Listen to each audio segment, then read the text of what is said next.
Ambassador, the UK's Chevening Scholarship has long been a pathway for Zimbabwean students to study in the UK and gain leadership skills.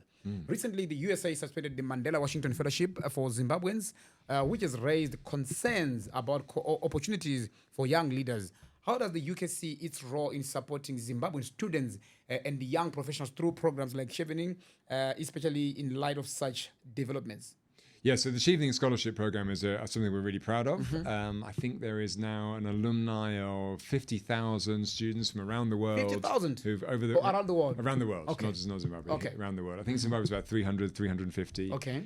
And so the Chevening Scholarship is where we provide a fully funded master's degree. So we pay their fees, we pay their stipend to live, and they go to the UK and do a master's. Wow. And they go and do masters in. I met the last crop who left recently. They do some of them doing masters in AI or in finance or in marketing or environmental science.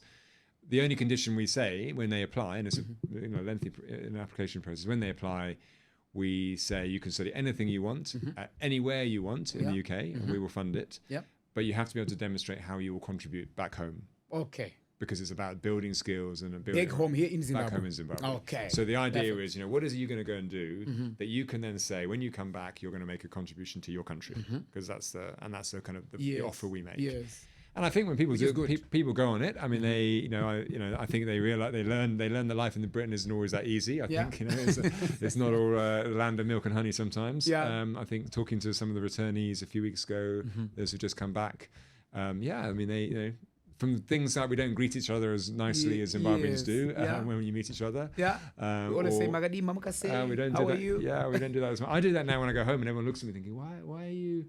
And I go into the shop and I go, hey, how are you? How are things? And they kind of look at me like, why? Exactly. Sorry, I'm not in Zimbabwe anymore. Yeah. Because in Zimbabwe that is so important. Exactly. Right?